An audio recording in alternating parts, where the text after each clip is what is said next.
Good day everyone, welcome back with me Dimas Ahmad Marif. Nah, dalam case selanjutannya masih tentang Microsoft Word buat tugas Dimas mid test mata kuliah aplikasi komputer bisnis. Kali ini ada sebuah case di mana kita harus membuat daftar isi tapi dengan cara otomatis. Nah, selama ini Dimas sendiri juga kalau misalnya ngebuat daftar isi itu masih dengan cara manual yang kayak begini bentukannya. Nah, gitu. Nah, dalam case yang ini kita harus mengenali dulu yang pertama itu ada namanya bab dan subbab. Nah, ini kita kategoriin sebagai bab dalam case ini. Terus kayak beginian, nah ini kita kategorikan sebagai bab juga. Dan yang beginian ini kita kategorikan sebagai subbab.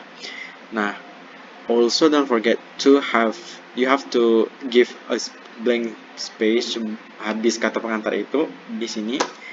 Nah, buat space daftar isi yang akan kita buat nanti. Okay, so here we go. The first step, you have to click Ctrl F.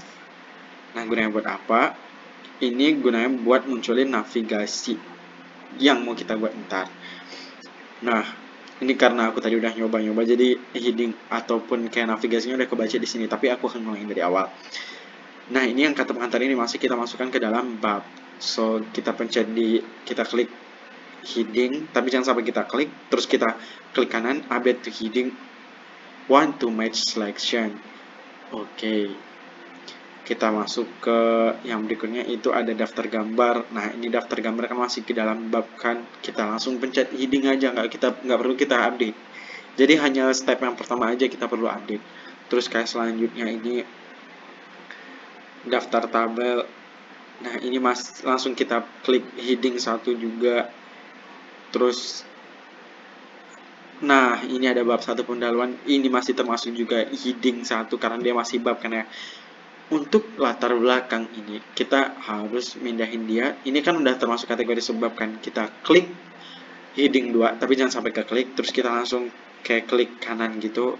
Update heading to match selection. Nah, langsung dia ada di sini bentukannya. Terus selanjutnya kita masuk ke tujuan kita juga masuk, bisa langsung klik heading to. Yang ketiga itu ada si waktu pelaksanaan, kita juga langsung klik heading to the next. Nah, ini udah masuk ke bab 2 pembahasan, berarti ini udah bab baru kan ya. Kita blok lagi, kita klik heading 1, kita arahin ke heading 1, terus update heading 1 to my selection. Nah, bisa kita lihat di sini. Oke. Ini masuk ke subbab, so arahin lagi ke heading 2, tapi nggak kita langsung klik, karena kalau misalnya kita klik, dia bakalan ngikutin format numberingnya ke yang atas. Nah, ini langsung berubah jadi D kan nih. Tadi di sini berubah jadi D karena dia ngikutin yang ini. Gimana caranya biar dia jadi A lagi? Nah, ini kita langsung ngebuat lagi buat dimor lagi, buat create style lagi, karena kita buat subbab yang berikutnya. Karena kalau misalnya kita langsung milih heading 2, dia nanti bakalan ngikutin format yang di atas. Nah, ini dia D kan. Nah, dia bakalan ngikutin format yang ini. A, B, C, D. Nah, kalau misalnya kayak gitu, kita berarti harus ngebuat format yang baru dong. Nah, karena aku udah ngebuat format yang baru, caranya itu create style, terus nanti ada option di sana, terus nanti kalian kasih nama, dan juga pilih formattingnya seperti apa yang kalian inginkan. Nah, ini karena kebetulan aku udah ngebuat, terus kita tinggal klik subbabnya doang nih. Ini yang aku buat tadi, ini ada subbab 2. Nah, tapi kok masih ngikut ya, kok D-nya begitu. Nah, simplify-nya kita gini aja. Kita gini, oke, kita pencet formatnya lagi, kita pilih yang A, kita yes, and sorry, kita coba lagi, kita klik sini lagi. Oke, yes, auto correct option, dan kita restart numbering. Nah, dia jadi A. Jadi dia nggak ngikut yang di A, B, C, tapi dia udah jadi A lagi. Nah, kita lanjutin buat yang selanjutnya. Itu ada di, nah ini kayak kebun teh alahan panjang. Kita blok lagi. Kita masukin ke subbab yang ini. Subbab 2 ini yang telah kita buat tadi kan. Terus kenapa dia masih D juga? Kita buat lagi cara yang kayak tadi. Kita buat ini. Nah, terus kita continue numbering. Nah, dia jadi B. Kita lihat di sini A, B. Lakukan hal yang sama untuk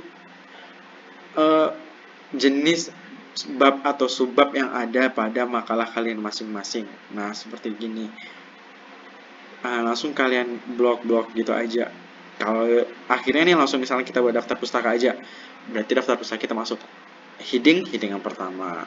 Nah, setelah kita anggap kita selesai untuk ngeblokinnya semua dan masukin dia kategori bab atau subbabnya, terlepas dari itu kita langsung masuk ke page yang blank tadi yang udah kita buat setelah kata pengantar.